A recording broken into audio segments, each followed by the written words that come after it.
Depuis le 5 novembre, les femmes travaillent gratuitement. Donc, c'est un truc qu'on voit apparaître dans les infos chaque année. Ça pop un peu partout. Et je sais pas, moi je trouve que c'est un slogan fort et j'ai l'impression que ça révolte les gens à quasi l'unanimité. Et en fait, moi, je me suis un peu posé cette question. Je me suis dit, mais en fait, qu'est-ce qui se cache derrière cette affirmation en fait enfin, comment c'est possible? Et en fait, c'est la question à laquelle je me disais que ça pouvait être marrant d'essayer de répondre dans cet épisode. Et j'espère que j'ai choisi le bon livre. Ou en tout cas, c'est le livre que je voulais lire sur le sujet. En fait, c'est vraiment un livre où il y a beaucoup d'études, beaucoup de chiffres et beaucoup de raisonnements statistiques. Et moi, c'est un peu ce que je voulais lire sur le sujet pour essayer de bien comprendre. Et voilà, donc j'espère que j'ai bien choisi. Et si on trouve que c'est un peu trop partisan, on pourra essayer de remettre en cause certains trucs qui sont dits ou pas dits des fois aussi. Et en fait, le concept du livre, donc ça s'appelle Why Men Earn More. Et le concept du livre, c'est assez simple, c'est de citer 25 raisons qui font qu'un individu gagnera plus ou moins d'argent qu'un autre. Voilà. Et là, il l'applique aux différences de salaire homme-femme.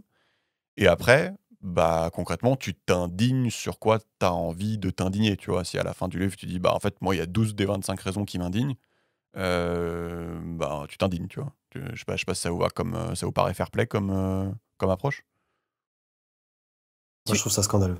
de base. Non, non, bah oui, oui, je trouve. Enfin, moi, j'aime bien tout Tu ce qui est t'indignes. chiffré en. Pardon. Non, vas-y, finis, désolé. Non, pardon, c'était sur tu t'indignes, du coup, ça veut dire avec lesquels tu peux potentiellement ne pas être d'accord, c'est ça que tu veux dire? Oui, parce que tu sais, souvent, on entend les femmes sont payées moins que les hommes à poste égal. Tu vois, donc c'est-à-dire Ouais. que dans l'imaginaire collectif des gens, il y a quelques personnes qui considèrent que si c'est pas à poste égal, c'est normal d'être payé différemment. Mhm. Tu vois. Bon, bah là, c'est un exemple parmi d'autres. Mm. Il va y avoir d'autres exemples de raisons qui justifient, entre guillemets, d'être payé plus ou moins plus, plus ou moins. Et donc, bah, tu peux t'indigner ou pas, quoi. Enfin, voilà. Et Mm. donc, il va citer 25 raisons. Et si à la fin du podcast, tu me dis, bah, sur les 25, il y en a 15 qui m'indignent, bah, très bien, tu vois. Mais c'est un peu les goûts et les couleurs, quoi. Mm. Tu vois ce que je veux dire? Toi, Georges, ça te paraît fair play, ça? Ouais, moi, je trouve ça bien. Après, on va voir les raisons, mais je trouve ça bien La d'avoir démarche, quoi. une démarche chiffrée déjà Mm. et d'avoir une démarche un peu générique. Mm. Et après, de laisser les gens faire leur choix de qu'est-ce qu'ils considèrent légitime ou illégitime, quoi. Ouais, ok. Donc, je sais pas, moi, si je veux recadrer un peu le sujet, pour moi, c'est quand même. Enfin, moi, je trouve ça fascinant et central. Et c'est vrai que j'ai remarqué que quand tu parles d'égalité homme-femme à monsieur et madame tout le monde, et tu lui dis, ok, mais cite-moi un exemple d'inégalité homme-femme, en gros, j'ai l'impression qu'il va quasiment tout le temps dire, oh, bah, déjà, il y a le salaire, tu vois. Donc, j'ai l'impression que c'est un des trucs que les gens placent comme étant un peu dans le top, top 3 des problématiques d'égalité homme-femme. Je sais pas, est-ce que vous avez des choses à ajouter sur l'aura de cette question ou vous êtes assez d'accord avec moi là-dessus Ouais, Clem, t'as l'air d'accord. Plutôt Bah, d'accord. moi, je suis d'accord avec toi que c'est un sujet auquel, en moyenne, les gens sont assez sensibles. Bon, je pense que pour la principale raison que l'argent, c'est important dans la société d'aujourd'hui. Ouais. Mais effectivement, là où je te rejoins aussi, c'est le côté. En fait, on a la catchphrase, le slogan de voilà, les hommes gagnent X% de plus. Ouais. Mais en fait, on n'a jamais. Enfin, on m'a jamais réellement expliqué la méthodologie, tu vois. Oui, d'accord, quelque chose que tu dis. Bon, ça veut pas dire que je remets en question le truc, tu vois. Mm. Mais je sais qu'en tout cas, que j'ai entendu au moins 40 fois les hommes gagnent X% de plus que les femmes. Mm. Mais j'ai pas entendu une fois une réelle explication de comment c'est calculé, etc. D'accord. Donc tu l'as en tête, mais à la rigueur, tu sais pas trop d'où ça vient, quoi. Exactement. Ok. Donc moi, je vais juste décrire un peu l'auteur, parce que je me dis que c'est important cette fois-ci de faire un peu de passer un peu plus longtemps là-dessus. Donc l'auteur, c'est de Why Men Earn More, c'est Warren Farrell. Et c'est un docteur en sciences politiques, activiste et auteur de 7 livres sur les problématiques hommes-femmes. Et il est devenu prééminent dans les années 70 comme supporter de la deuxième vague féministe. Voilà, il faisait partie du conseil d'administration de l'Organisation nationale pour les femmes NOW, N-O-W, bien qu'aujourd'hui il soit vu comme le père de toute une série de mouvements qui s'intéressent également à la condition de l'homme. Il pense qu'il ne devrait pas exister de mouvement féministe blâmant les hommes et de mouvement masculin blâmant les femmes, mais une libération du genre vers des rôles moins genrés et plus flexible. J'ai cherché un peu, il a été un peu critiqué forcément, mais pas tant que ça. Donc il a l'air assez respecté dans le milieu des sciences sociales. Et en gros, il a été critiqué parce qu'il essaye d'introduire aussi un peu les problèmes des hommes dans un milieu qui est quand même aujourd'hui saturé par les problèmes des femmes. Voilà, beaucoup diront à juste titre, mais lui, il n'est pas d'accord. Donc ça, c'est Warren Farrell. Et dans le bouquin, c'est toujours intéressant parce qu'il commence par raconter son histoire personnelle.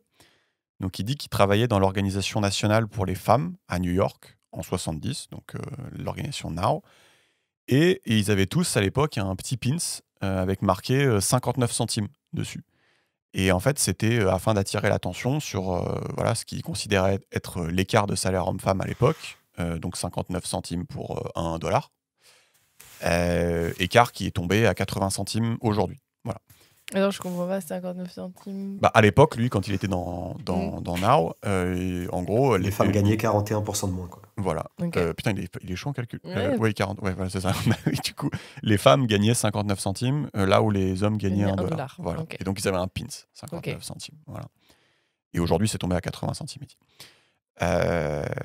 Et donc, et en gros, il s'est posé la question que j'ai l'impression que tout le monde se pose quand on est un peu curieux, c'est pourquoi un employeur s'amuserait à embaucher des hommes s'il peut embaucher des femmes, là c'est quasiment pour 2 fois moins cher, et juste, en gros, tu as une main-d'œuvre 2 fois moins chère et t'écrases la concurrence. Je sais pas si vous êtes déjà posé ce genre de questions. Vous avez le droit de dire non. Non, Ok. pas en ces termes-là, quoi. Ok, toi Georges? Non plus. Non plus, ok. Lui, il était curieux, du coup, il était plus curieux que vous.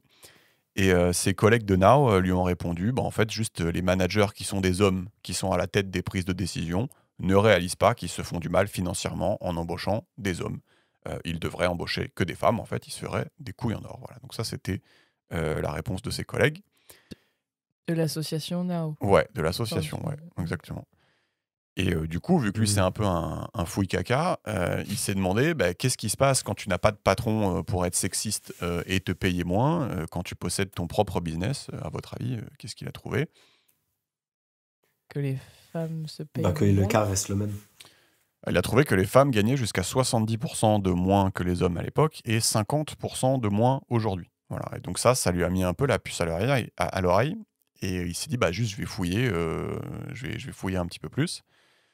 Et en fait, il a remarqué qu'à son grand désarroi, que quand on trouvait que les gens étaient payés pareil, c'était très souvent non financé et non publié. Alors, je sais pas, moi, je me dis peut-être c'est pas assez sensationnel pour un journal. Et là, dans l'intro, il parle par exemple d'une étude qui avait trouvé qu'en 1950, les femmes jamais mariées avaient un salaire qui était 108% de celui des hommes jamais mariés. Voilà. C'est quand même une donnée intéressante. Voilà. Pour commencer. Il va citer une autre étude en 69. Les professeurs femmes jamais mariées et sans publication gagnaient 145% du salaire des hommes. Mais en fait, quand tu normalises par les années d'études, tu trouvais 118%. Voilà. On lui a ensuite expliqué que en fait, c'était surtout les femmes qui gagnaient pas, qui travaillaient pas à temps plein qui se faisaient avoir. Mais là encore, il trouva certaines études montrant que les femmes gagnent 110% du salaire des hommes quand les deux ne sont pas à temps plein. Hein. Donc il y a eu plusieurs petits trucs qui ont mis la puce à l'oreille, bref. Et en fait, le fait de poser toutes ces questions, ça l'a amené à écrire ce livre, voilà, qui selon lui pourra profiter aux hommes comme aux femmes, puisque ça permet d'augmenter ton salaire, dans le sens où le livre recense 25 raisons qui font qu'un individu aura un meilleur salaire qu'un autre. Et donc, voilà, il a eu envie d'écrire ce truc-là. Et il l'a écrit quand, tu l'as dit? Je me rappelle plus. C'est récent, quoi, parce que... Ouais, c'est assez récent. Je peux regarder, du coup, juste pour vérifier un peu qu'on dit pas de la merde.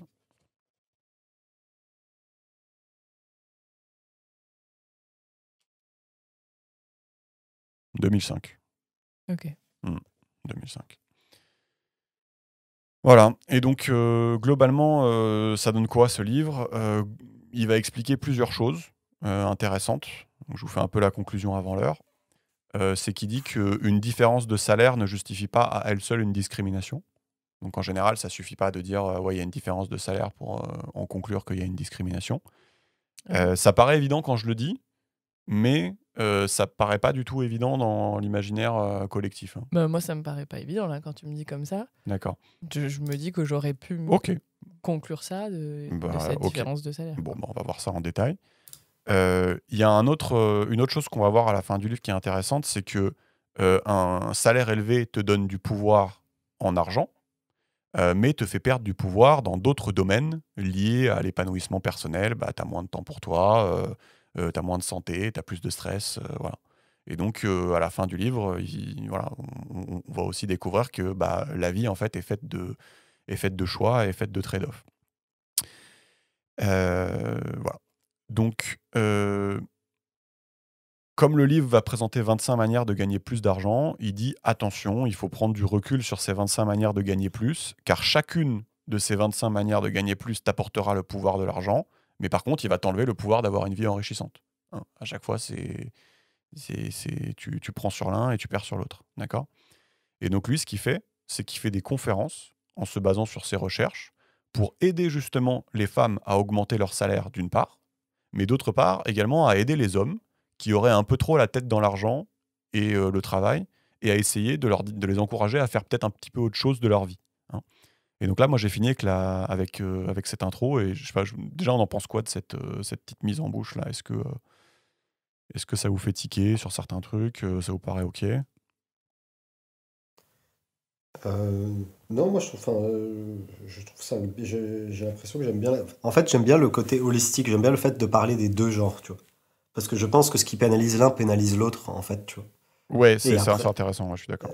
euh, voilà. Après, on peut débattre de. Tu sais, on peut faire comment dire? On peut faire une hiérarchie de la misère ou une hiérarchie de la discrimination, de dire oui, telle personne est plus misérable, tel genre est plus misérable qu'un autre, Oui, etc. c'est ça. Ça, c'est Mais difficile, et quoi. ce qui est peut-être le cas, tu vois. Mais Oui. je trouve ça intéressant de parler des deux.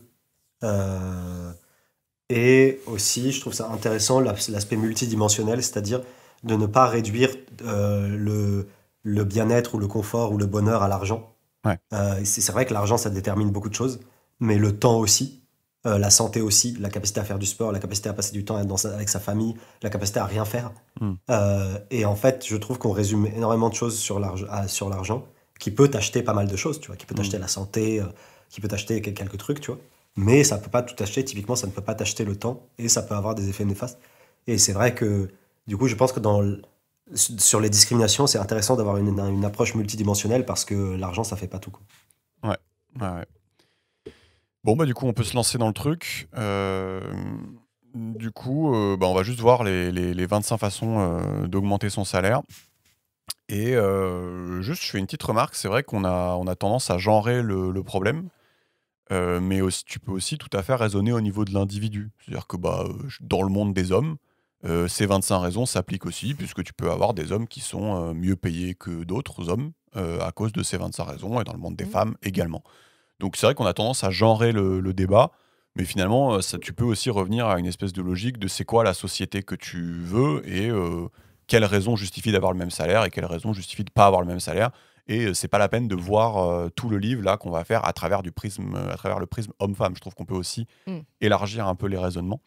Et donc, je voulais faire ce genre de remarque parce qu'il l'a fait pas dans le livre. Donc, pour ce qui est des 5 premières façons d'augmenter son salaire, donc, ça va tourner autour de, on va dire, le choix du métier. Je sais pas si je fais ça, si je dis ça bien. En gros, la première des 25 raisons, il dit choisir un métier dans les technologies ou les sciences et non les arts ou la littérature. Donc, pharmacien comparé à critique littéraire, par exemple.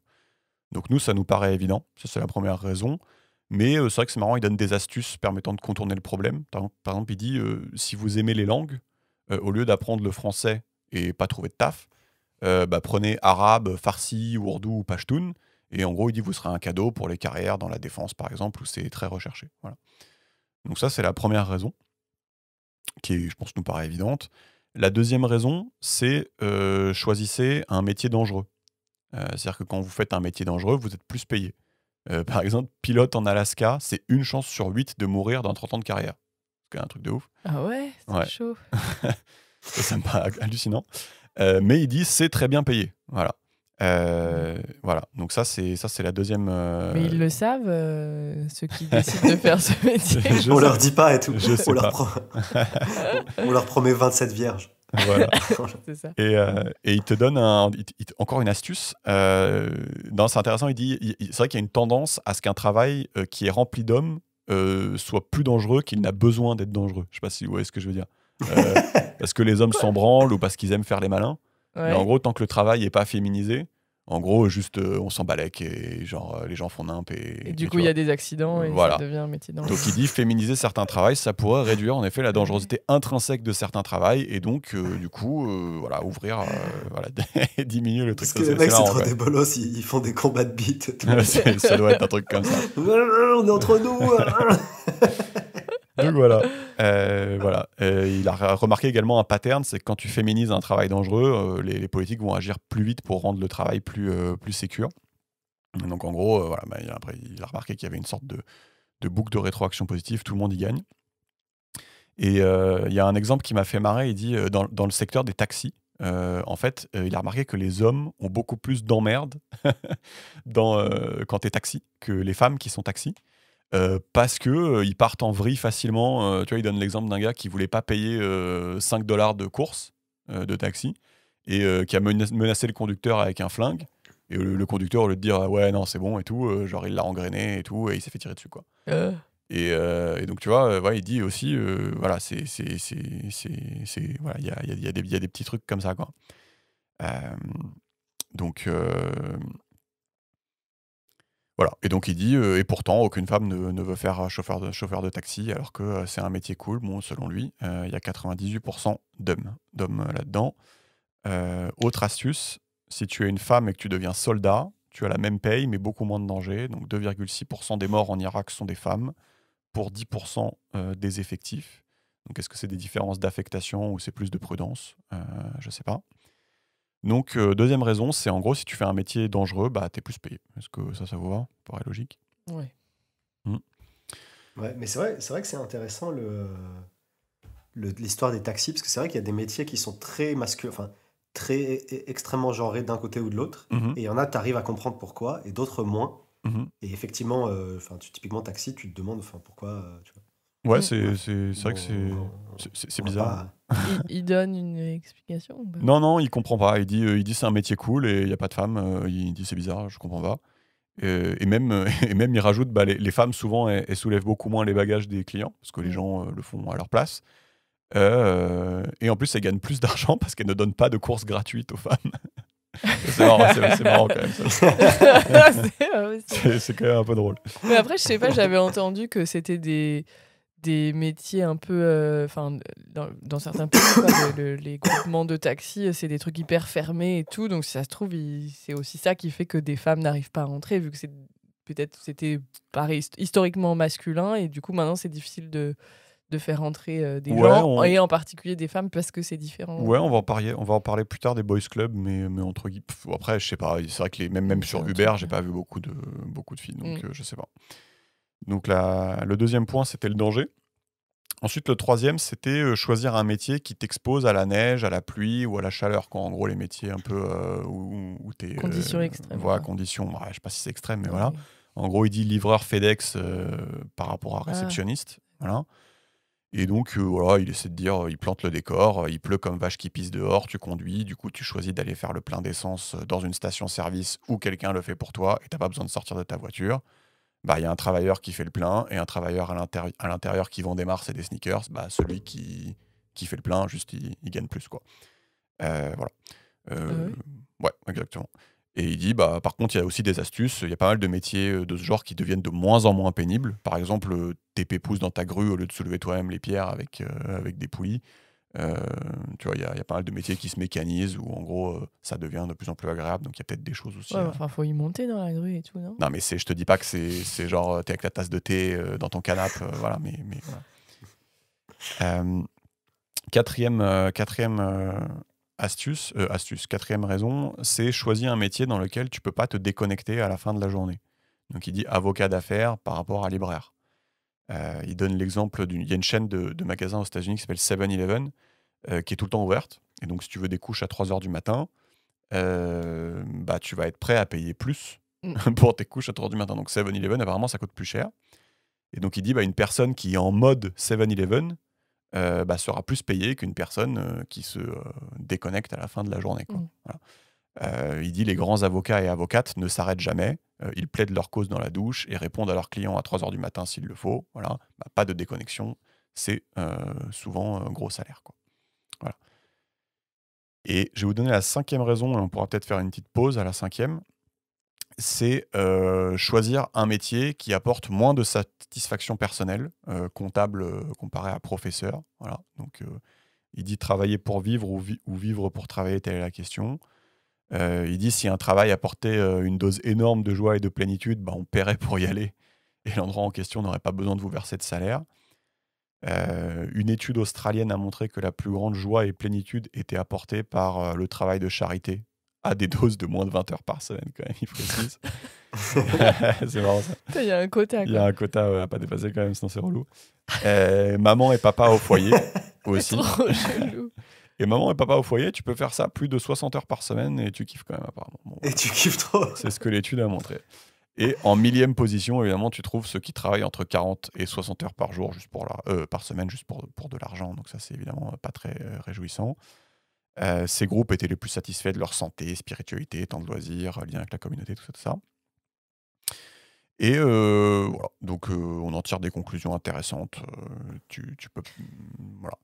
C'est pas mal parce que ça rejoint aussi ce qu'il disait dans The Bullshit Jobs, tu sais, sur Ouais, ça l'aspect rejoint pas mal, ouais. sur l'attractivité des boulots et que un boulot où t'es pas épanoui, qui est emmerdant, bah tu vas être payé plus. Et c'est pour ça que les boulots les moins utiles socialement sont souvent les mieux payés parce que t'es pas épanoui et du coup ils doivent attirer les gens par une compensation financière, quoi. Exactement, et Et ça, c'est un peu une question qu'on peut se poser aussi, c'est il y a des gens qui vont objecter, dire bah, cette raison, la 5e raison, moi je suis pas d'accord, parce qu'ils disent ça n'a aucun sens que les métiers de la finance soient payés des sommes astronomiques, alors qu'un professeur, ça va payer des sommes astronomiques. Donc tu vois, Oui. on peut trouver des choses aussi... Bah, j'allais dire que moi, ce qui me gêne là, et notamment dans la façon dont il l'a formulé, c'est si vous faites un métier qui vous plaît, c'est limite vous qui allez donner de l'argent pour Ouais. faire ce boulot-là. Ouais. Et bah ouais, j'avoue que ça me questionne clairement, parce que ça reste quand même un travail, un service ou enfin une production, et qui, bah, on peut se dire que ça mérite d'être Je suis d'accord. payé. Je Je dis suis pas d'accord. des milliards et des milliards ou de manière Mais disproportionnée. là, c'est payé moins. Mais là, voilà, c'est Mm, payé moins. mm, Et c'est mm, ce mm. truc-là, voilà, ça me bah questionne après, perso, mais ouais. enfin, je sais pas s'il fait des théories économiques derrière, mais en gros, j'ai Mm. l'impression qu'il dit genre, si tu laisses le marché faire, comme Oui. aujourd'hui, ce qui se passe, c'est ça. Et après, Ouais. je sais pas s'il dit. Enfin, après, si tu laisses le marché faire, c'est moi qui le rajoute, donc peut-être qu'il dit pas ça Bah, comme ça, tu vois. ce- Mais, ce- mais moi, j'ai l'impression que c'est le sous-jacent derrière, c'est que Moi, ce que en je... l'état actuel. Vas-y, pardon, Ouais, pardon. excuse-moi. Non, vas-y. Non, mais ce que je voulais juste vous proposer, c'est de découper, parce que en gros, si on enlève tous les travails qui sont nuisibles, je pense que ça tombe sous le sens de se dire si t'as un travail hyper utile mais méga chiant et qui t'apporte pas du tout de joie ou de plénitude, c'est normal qu'il soit payé plus qu'un travail utile mais intéressant et enrichissant. Mais là, Oh, mais j'enlève après, Bah, le nuisible. J'enlève le mais nuisible. après, parce que au-delà de ce qui est normal, même si tu enlèves le nuisible, pour moi, c'est une question, c'est une histoire de marché, quoi, d'offre et de demande. Genre Exactement. Exactement. un métier pénible, nuisible, intéressant, Ouais. il va être peu demandé. Et Exactement. du coup, les offreurs de ce job vont accroître la Oui. rétribution. Tu vois, et donc, Ouais, c'est je pour ça que je comprends. mets des logiques de marché derrière. Parce Exactement. que j'ai l'impression que ce qu'il dit, c'est que en l'état actuel de l'offre et la demande, et connaissant un peu les biais humains et ce que l'être humain kiffe, bah en gros, c'est ce qui se passe, c'est ça. Après, tu peux dire, bah, les logiques de marché, elles sont pas pertinentes. Il faut les contrer par de la législation ou par de l'éducation ou par machin. Mais j'ai l'impression qu'il y a un sous-jacent derrière ce qu'il dit, c'est que si tu laisses le marché faire et l'offre et la demande faire, c'est ce qui se passe, quoi. Ouais, non, mais exactement. Ouais. Mm. Bah, Et il n'y a pas de notion de justice, quoi. Il y a une notion des Ouais. envies de chacun, quoi. Offre et demande, ouais. Mais c'est pour ça que je disais, même si t'enlèves le côté nuisible, parce que on c'est-à-dire pourrait se quoi, dire, nuisible bah, imagine t'as un taf qui est bien payé parce qu'il est nuisible. Ah, Tu vois ce que je veux dire? Bon, tu veux dire bah, la finance? oui, non, mais tu pourrais prendre des exemples et tu te dis, bon, voilà, ça vaut le coup de réformer, tu vois. Mais le truc que Georges a dit, ça marche même si les tafs Ouais. sont pas nuisibles. Parce que juste s'ils Oui, sont bah oui. casse-couilles, l'offre et la demande fait que tu vas demander Oui, plus. c'est Quoi. ça. Voilà, c'est tout. Bon. Et juste, c'est marrant, il cite une étude à la London School of Economics où le gap salarial homme-femme de 12% tombait à 2%, une fois qu'on tenait compte du facteur enrichissant du travail, entre guillemets. Le livre est pas mal parce qu'il y a vraiment plein d'études, quoi. C'est vraiment un... Ça veut dire quoi? Ah oui, si on compte en chiffres, on Ouais, chiffre ils ont essayé de le chiffrer côté le facteur enrichissant et du enrichissant. coup, Ouais, ça ouais, fait. ouais, ouais, c'est ça. Bon, euh, voilà, je dis ça en passant. Je sais pas si c'est possible de chiffrer le facteur enrichissant, mais voilà. Ouais. Donc là, on a déjà vu 5 premières raisons. Donc on a dit prendre un métier plus dans les sciences, avoir plus de dangers, plus d'inconfort, plus d'aliénation, pas de déconnexion. Euh, Première partie, est-ce que là déjà c'est quoi vos premières impressions? Est-ce que ça vous paraît est-ce que ça vous paraît intéressant, cohérent? Il y a des objections Ouais, majeures? moi, je trouve ça intéressant. Après, justement, d'autant plus si c'est chiffré, etc., et si ça s'appuie sur des études un peu robustes. Ouais. Parce que, en fait, je suis tiraillé parce que je trouve d'un côté c'est intéressant parce que du coup, en fait, je me dis si c'est vrai ce qu'il dit, Mhm. c'est un truc qui devrait être enseigné aux parents et aux enfants Ouais. pour leur permettre de mieux s'orienter. Tu vois. Oui. Parce qu'en fait, ce qu'il est en train de dire vite fait, c'est que en fait, son message derrière, c'est que j'ai l'impression, c'est qu'il dit que c'est que en fait, t'as le choix. En fait, j'ai l'impression que ce qu'il dit, c'est que Ouais. c'est partiellement un choix que tu fais, quoi. Et après, moi, je suis pas entièrement d'accord, tu vois. Mais je pense que ce que je déduis de ces 5 premiers points, c'est que c'est quand même une histoire de choix. Et tu as le choix, en fait, si on te donne ces informations-là de pour être mieux payé, tu fais ça, mais tu vas faire des arbitrages sur tel aspect de ton confort de vie. Ouais. Et en gros, en fait, si on présente les arbitrages et on dit aux gens, bah voilà, vous avez le choix et faites votre choix en votre âme et conscience. Moi, je trouve ça bien parce que c'est empowering, ça donne Ouais. de l'autonomie aux gens, tu vois. Ouais, je suis content que tu dises ça. Ouais. En fait, j'ai envie de dire, c'est bienvenu dans le monde adulte, en fait. C'est-à-dire que tes choix ont des conséquences, tu vois. Et il n'y a pas que des choix où, en gros, ça t'apporte que des avantages. Ouais, c'est ce que j'allais dire, c'est que ça montre que tu peux pas. Ou que c'est très difficile de trouver un métier où tu as le beurre et l'argent du beurre, quoi. Ouais. Bah, tu En peux tout cas, essayer, mais... tu peux essayer, oui, c'est ça, mais qu'il y a toujours, Voilà. quand c'est bien payé, il Mm. risque d'y avoir toujours Ouais. une contrepartie, quoi. Mais moi, je me souviens, hein, quand j'étais ado, personne ne m'avait rien dit. J'avais juste cette vision caricaturale de « Ah ouais, bon, bah, faut que je gagne beaucoup d'argent. Voilà. Mm. Et c'est que en grandissant que tu te dis ok, peut-être c'est un peu plus compliqué que ça, voilà. Mais c'est que en grandissant. Donc ce que dit Georges, ça serait bien qu'on l'enseigne. Ouais, Je suis un peu d'accord. Ouais. Ouais, j'avoue. Bah, tu vois, moi je trouve que ce serait bien qu'on l'enseigne, mais je trouve que aussi enfin, ce qui est aussi triste là-dedans, c'est que ça casse un peu tout idéalisme, quoi. Ça dit, en fait, ce qui est Ouais. beau aussi quand t'es jeune et quand c'est que t'es un peu naïf, c'est que t'as pas tous les éléments en tête et que même t'es courageux, tu vois. Ouais. Et tu te dis, bah vas-y, je vais faire libraire, je vais faire machin. Et c'est cool, il y a des gens, ils deviennent libraires et pourquoi pas, tu vois. Et en fait, peut-être que si on donne ce niveau d'information-là, on fait toute une génération de cyniques, quoi, qui sont là, ok, moi je vais être libraire, mais je sais que je vais être pauvre, ou moi je vais être financier, parce que enfin, Bah, non, mais c'est bien, je suis d'accord, parce que enfin, au moins ça donne les éléments de. C'est de l'aide à la décision, quoi. Ça Tu donne aux prends gens les tous gens les pour éléments. des adultes un peu plus tôt, je sais pas. Ouais, Ouais, Oui. mais alors après, peut-être que je sais pas si ça s'enseigne au lycée ou. Après, moi, ce que je me disais, c'est que je trouvais ça intéressant quand j'ai un peu appris ces trucs. J'ai quand même trouvé ça intéressant de l'apprendre un peu après avoir commencé à bosser. Et du coup, à m'être rendu compte que selon les métiers, les endroits où tu bosses et tout, tu gagnes plus ou moins. Et d'avoir comme une sorte d'explication de ça, en fait. Parce que des fois, c'est un peu diffus, c'est pas forcément clair. Pourquoi il y a autant d'écart, des fois, entre des métiers. Et je trouvais ça intéressant aussi de l'avoir en information explicative, analyse, quoi. Non, c'est cool. Donc, ouais. voilà. Ouais, non, c'est vrai. Et c'est vrai parce que c'est un côté, ça responsabilise et effectivement, ça évite. Il y a un côté complainte aussi, tu vois. Genre, il y a un côté complainte de ceux qui gagnent pas assez. Ouais, c'est ça. En mode, ah, moi je gagne pas assez, machin. Bon, parfois, c'est justifié aussi. Et il y a un complainte de ceux qui gagnent beaucoup. En mode, ah, toi tu fais rien, tu payes pas tes impôts, je sais pas quoi, t'es un espèce de. T'es un rastaquaire, tu vois. Ouais, Et tu vois, je pense qu'il y a une dénonciation mutuelle un peu des deux groupes. Oui, les deux se détestent. Et en fait, ce qu'il dit, le gars, c'est qu'en fait, il y a quand même une affaire de choix Ouais. et que c'est pas si injuste que ça, quoi, en fait. Ouais, mais j'avoue, voilà, moi je pense que c'est ça qui m'a intéressée. Moi j'ai fait un choix où j'ai décidé de faire un métier où je gagne moins, Mais par contre, j'ai beaucoup plus de temps et d'épanouissement personnel et tout.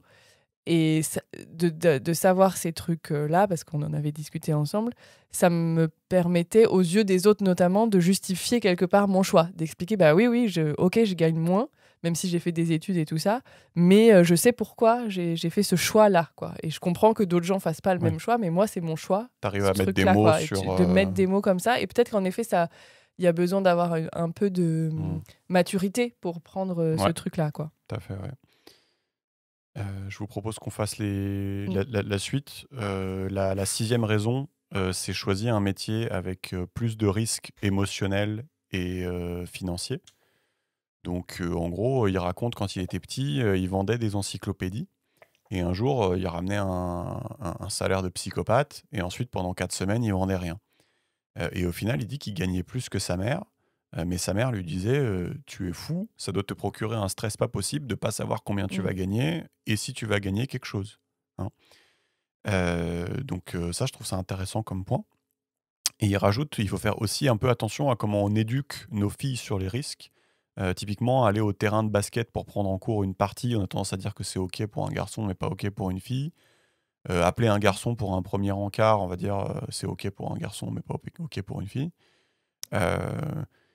Essayer de gagner de l'argent pour emmener le garçon faire un petit tour et l'impressionner, bah, la fille, on va pas lui dire de faire ça. Enfin, il y a quelque chose à changer aussi dans la culture pour peut-être aider, selon lui, les filles à prendre plus de risques. On lui donne quelques exemples. On aime C'est-à-dire ou on n'aime pas. d'être celle qui Bah, c'est pour les parents. encart. Ouais, là, c'est pour les parents. Tu vois, peut-être il y a certains vieux trucs qu'il faut essayer d'oublier. Quoi. Bah ouais, elle peut appeler un garçon pour un premier encart, c'est pas grave, tu vois. Voilà. Donc voilà,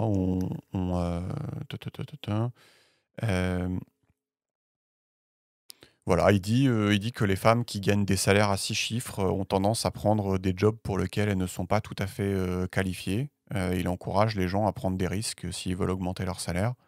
Ça, c'est un truc que j'avais entendu aussi, c'est qu'en moyenne, les hommes ont tendance à se vendre, à se croire plus beaux qu'ils ne sont.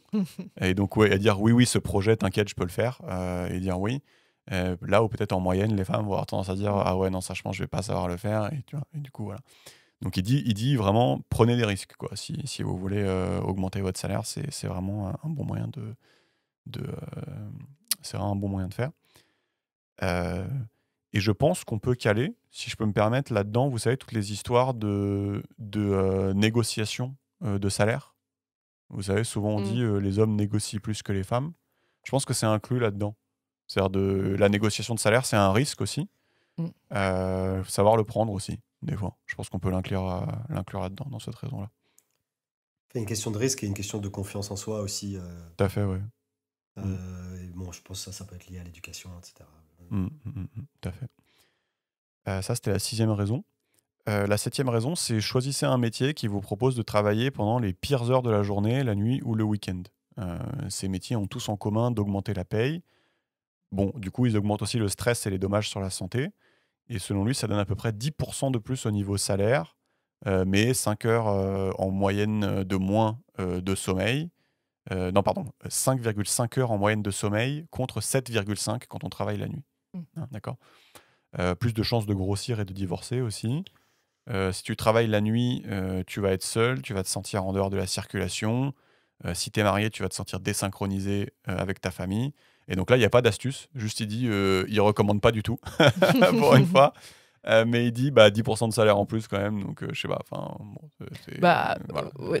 Pareil, je connais quelqu'un qui est infirmier et qui, tant qu'il était jeune, quand il a démarré, il a fait je vais faire ça. Ouais, d'accord. Quelques années. Donc, il a gagné plein de sous et tout. Mais voilà, il savait que ce serait dans un temps limité, tant qu'il était célibataire, machin truc. Si c'est limité dans le temps. Voilà. Mais parce que c'est un métier qui permet aussi du coup de switcher. Après, il a fait une autre forme de. D'accord. Ça comme un tremplin, quoi. De contrat, ouais. Ouais, c'est ça. La 8e raison, c'est choisis un métier avec un environnement non plaisant, donc sans interaction sociale. Il dit par exemple garde de prison. Garde de prison. Donc il fait un petit pitch, il dit tu veux gagner 70 000 $ par an, tu n'as pas de diplôme fancy, tu veux la retraite à 50 ans et 63 000 $, donc la retraite à 63 000 $. Et il y a un manque de 10% de personnel en ce moment. Donc en gros, si tu postules, tu as le job, ça t'intéresse, bah deviens garde de prison. Alors aux US évidemment. Je sais pas en France, putain. Voilà. Et donc, il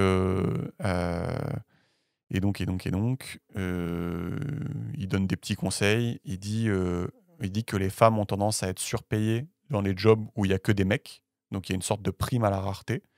Donc les gens ont tendance à considérer que la diversité homme-femme, ça apporte beaucoup, même si c'est inconscient. Et donc il dit par exemple, le mécano, le salaire moyen sur toute la vie, c'est 40K pour les femmes contre 31K pour les hommes. Et donc il encourage en gros à aller là où t'es rare. D'accord. Il y a une sorte de prime à la rareté. Ouais, mais du coup, là, il y a aussi, je crois qu'on l'a évoqué, vite fait, mais que c'est pas toujours si facile que ça socialement, du coup, en fait, déjà de réussir à rentrer dans ces métiers-là quand ils sont très masculins. Notamment, tu parles des métiers un peu techniques, voire artisanaux et tout. Je pense menuisier, mécano, tout ça. Ouais. Et du coup, comment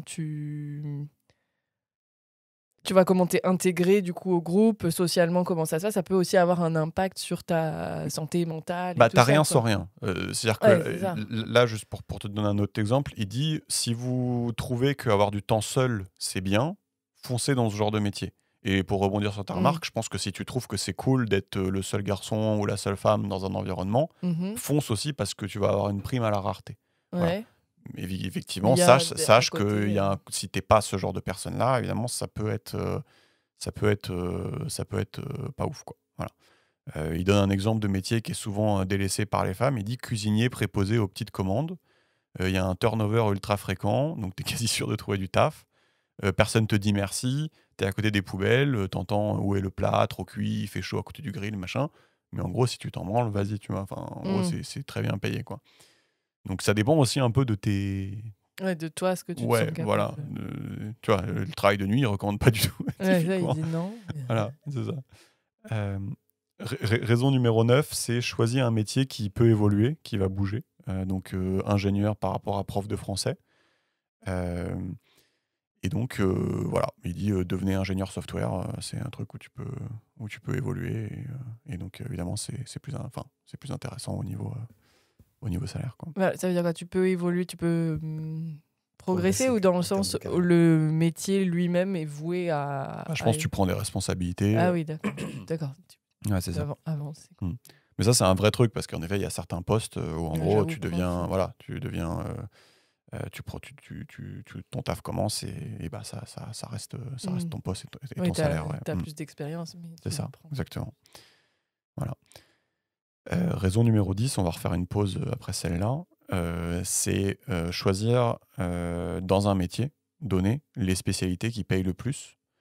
Donc il dit typiquement les ingénieurs hommes gagnent plus que les ingénieurs femmes. C'est vrai.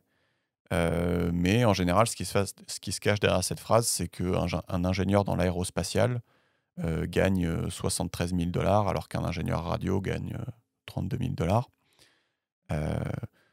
On a entendu aussi souvent la phrase « les docteurs hommes gagnent plus que les docteurs femmes ». Bon, il publie un tableau, c'est pas la peine de le montrer, je vais le dire, mais en gros, le tableau montre que les docteurs hommes gagnent 141% du salaire des femmes, 114% si on normalise par les heures travaillées, et 102% si on considère aussi la même spécialité et la ville, et 100% quand les autres variables sont ajustées. Voilà. Donc, en gros, ça dépend aussi énormément de la spécialité que tu choisis, quoi. Donc, il dit faites attention à la spécialité que vous choisissez, mais encore, il y a un trade-off, c'est-à-dire quand tu choisis ta spécialité pour l'argent, bah, tu vas sûrement avoir beaucoup plus de contact avec la souffrance humaine et la mort, plus d'urgences à traiter par jour, plus de niveau de spécialisation. Voilà. Ça, c'était le point numéro 10. Et donc, si on peut faire une petite pause là. Donc, on a dit risque financier, moins d'interaction sociale, travailler la nuit, choisir un métier évolutif et faire attention à la spécialité. C'est 5 autres raisons qui peuvent permettre de gagner plus. Est-ce que ça vous parle aussi? Ouais, c'est marrant, c'est limite un coach de carrière, le gars. C'est- Il te parle des inégalités hommes-femmes, et c'est un... C'est un coach de carrière, c'est exactement ça. Et en fait, je sais pas si t'as vu, je peux le montrer, mais en fait, le bouquin là, je te montre, Ouais. c'est en fait, tu vois, c'est une espèce de fascicule tu vois. Ouais. C'est chelou comme bouquin. C'est une espèce Ouais. de fascicule. C'est très américain, tu vois. Il dit includes 25 ways to increase your pay now, tu vois. Euh, on dirait vraiment un espèce de petit booklet que tu distribues aux gens Ouais. au taf. Et donc ça m'étonne pas du tout. Il fait ses petites formations au taf juste pour essayer Ouais. de faire gagner plus aux gens qui ont envie, ou comme il dit, s'épanouir plus aux gens qui ont envie. Et donc ouais, Ouais. Mais moi j'aime bien. Moi j'aime bien parce que tu sais, il y a plein sur chaque truc qu'il dit, limite, ça fait référence à une étude à la fin. Tu vois. Mhm. Ouais. Et je me suis amusé à chercher 2-3 études sur Internet parce qu'elles sont dispo. C'est hyper intéressant. Moi j'aime bien. Non, j'avoue, c'est cool parce que c'est documenté.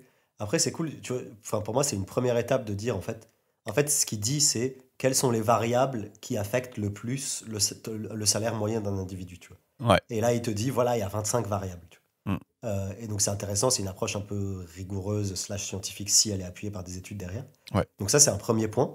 Et donc, qui un peu donne le canevas théorique de la problématique de qu'est-ce qui affecte le niveau moyen le niveau de salaire moyen d'un individu.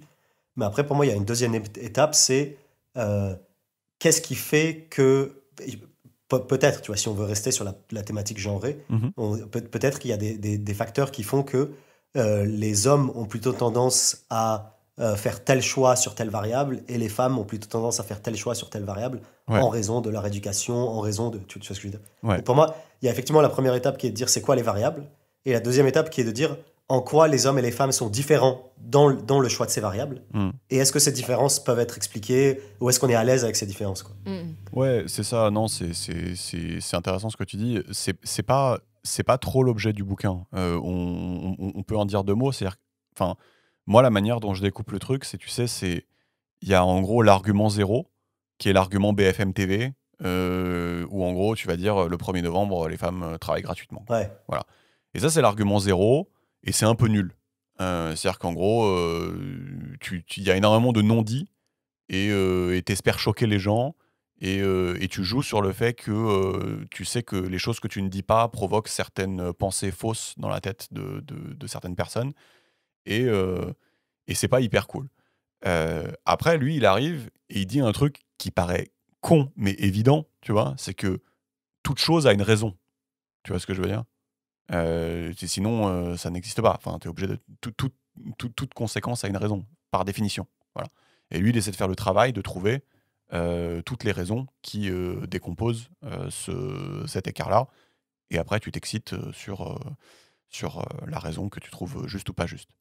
Mais toi, ce que tu dis, Georges, c'est qu'après, il y a souvent, une fois que tu as dit ça, une fois que tu as dit l'argument 0, que tu as répondu l'argument n plus 1, tu as un argument n plus 2 qui consiste à aller plus loin de façon intelligente et à dire bah, est-ce que finalement tous les gens choisissent vraiment bien ce qu'ils ont envie de choisir? Est-ce qu'il n'y a pas un peu trop de mecs qui choisissent l'argent alors que finalement ils seraient plus heureux à pas choisir l'argent?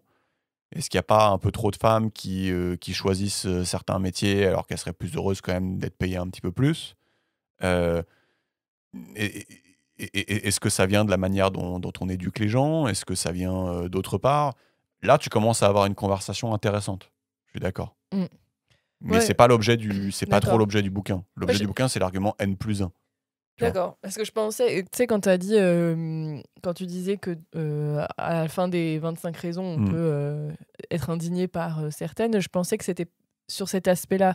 Parce que là, en effet, il donne des raisons et comme dit Georges, c'est comme un coach de choisir ton métier et ça Exactement. s'adresse à tout le monde, quoi. Mm. Et ça, ok.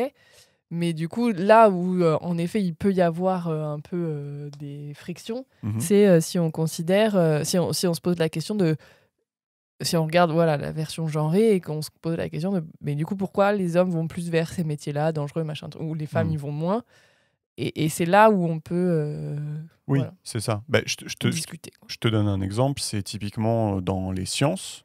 Mm. Tu peux te dire qu'il va y avoir une espèce de boucle de rétroaction un peu perverse qui est que, j'en sais rien, si au départ, les hommes en moyenne préfèrent un petit peu plus les sciences que les femmes, tu peux avoir une espèce de boucle de rétroaction qui fait que, du coup, vu que les femmes voient qu'il y a plus d'hommes se disent ah bah c'est pas un truc de femme, du coup je le fais pas, et ainsi de suite. Oui, Et ils au fur et s'identifient moins. voilà. Et du coup, Et au fur et à mesure, au cours des années, tu te retrouves avec un espèce de chiffre qui a aucun sens, je dis n'importe quoi, 95% d'hommes, 5% de femmes, voilà. Euh, et donc, tu peux tout à fait avoir des conversations qui sont tournées vers le fait de ok, mais comment j'inverse cette espèce de boucle de rétroaction qui est potentiellement malsaine, parce que peut-être que certaines femmes auraient eu envie d'aller en sciences, mais juste elles ont vu que il y avait que des mecs, et du coup inconsciemment, quand elles étaient petites, elles se sont dit ouais, je sais pas, c'est pas enfin tu vois. Donc oui, je pense qu'on peut avoir ce genre de discussion, mais en effet c'est pas enfin là lui il va juste te dire dans ses séminaires bah choisis un métier scientifique si t'aimes ça, go, tu vois. Voilà. Ouais, c'est ça. Donc lui il est un peu dans l'argument N+1, ouais. Ok, du coup, si on continue notre petit travail, la raison numéro 11, c'est, il dit travailler plus d'heures, ça fait une grosse différence. Donc, je sais pas si vous avez une idée, en gros, si une personne A travaille 40 heures par semaine et une personne B 45 heures, combien la personne B sera-t-elle payée en plus? Est-ce que vous avez un peu une idée? Alors lui, dans le livre, il dit, dans ses séminaires, il dit 5, 15, 25, 35, 45% de plus. Faut choisir. Entre 40 et je- 45, bah, je 10% de dirais plus, je sais pas 25. s'il avait dit. Bah, c'est 45. C'est 45 et c'est valable, alors attention, pour tout travail confondu, donc c'est pas à poste égal. Voilà. Et donc, c'est assez impressionnant, c'est assez non linéaire. Et donc, si tu prends l'écart salarial homme-femme classique de 80 centimes pour 1 dollar et que tu tiens compte du fait que les femmes travaillent 42 heures en moyenne et les hommes 45 heures, tu as déjà expliqué 70% de l'écart salarial.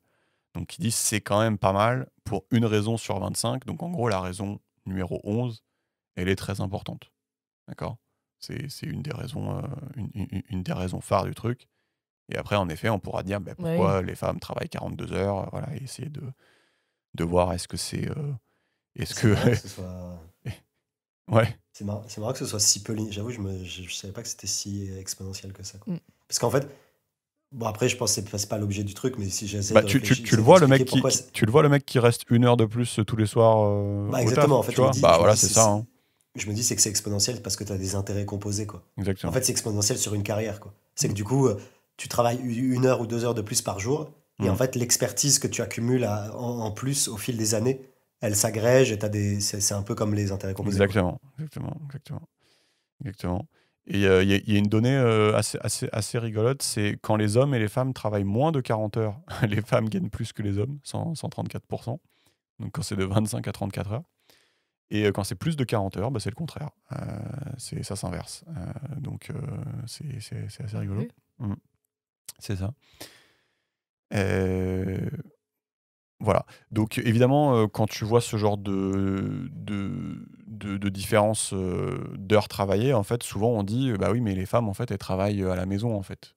C'est toujours, elles travaillent plus à la maison. C'est toujours l'argument qui est sorti et qui est assez bon en général. Sauf que lui, il dit, ça c'est drôle, il dit les hommes changent. Apparemment, un sondage récent montrait que 70% des hommes étaient prêts à rester plus à la maison en échange d'un salaire moindre, hein, contre 63% des femmes qui ont probablement déjà pas une bonne paye et assez d'heures à la maison.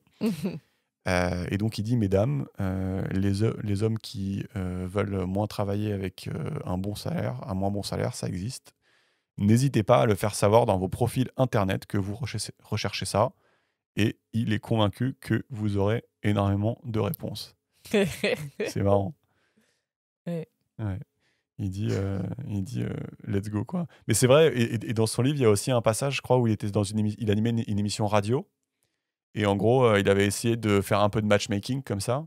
Et donc, il avait dit bah, si vous êtes un homme, vous voulez être homme au foyer et que votre femme gagne la thune, bah en gros, venez et on va essayer de vous matcher avec une femme qui veut bien gagner la thune et Putain, vous mais moi, je suis travaillez trop pas. chaud. Moi, je suis trop chaud. Mais vas-y, Et- on peut s'inscrire et tout. Mais le truc, c'est qu'aucune femme avait voulu. Ah, putain. Ouais, Avez voulu d'un homme au foyer? non. Bah voilà, toutes les mêmes. C'est clair. Donc non, mais je sais pas pourquoi, mais peut-être qu'il y a aussi des trucs à faire évoluer au niveau des mœurs. Je sais Ouais. pas. C'est marrant. Mais j'avoue, ça peut être séduisant. Bah, il y a le biais classe et public, quoi. Hmm. C'était à la radio, le fait que ce soit public. Ah ouais, tu penses que c'est ça, toi? Bah là, c'est une chose qui me vient D'accord. Non, c'est comme ça, possible. quoi. Hein. C'est possible, c'est intéressant. C'est intéressant. Euh... Pourquoi il rigole, l'autre? Faut essayer de mettre ça Non, mais rien. sur les Alexa, profils. Alexa, quand il est pas d'accord, il dit c'est intéressant. C'est sa technique. Ah, mais je suis d'accord, en plus. Pourquoi il dit ça? What a douchebag. Raison numéro 12, plus d'années d'expérience dans le poste ou le type de job occupé. D'accord? Ouais, bon. Donc pour un poste donné, c'est le nombre d'années d'expérience, pas en général, mais dans le poste donné. Je ne sais pas si c'est clair ce que je dis. D'accord? Oui. Voilà. Mais ça, c'est un truc qui peut être genré? Alors oui, apparemment. Ok. Il dit une femme a 50 fois plus de chances d'être mère au foyer qu'un père d'être père au foyer. 94% des femmes avocates dans les meilleures firmes quittent leur travail entre 1 et 8 ans de travail. Et les femmes ont 8 fois plus de chances de passer 4 ans en dehors du travail que les hommes. Donc ouais, ça a l'air d'être genré quand même. Ah ouais. En moyenne, les femmes passent moins d'années au travail dans leur vie, donc 5 à 9 ans en moins que les hommes, 1 an de moins par poste, et c'est estimé à 3 ou 4% par an de différence de salaire. Ça m'a l'air genré. Voilà. Voilà. Mais c'est principalement lié aux maternités, quoi. Enfin, Bah, je pense, oui. Bah, je pense que c'est tout le fait de s'occuper des enfants, le fait de s'occuper de la maison, tout ça.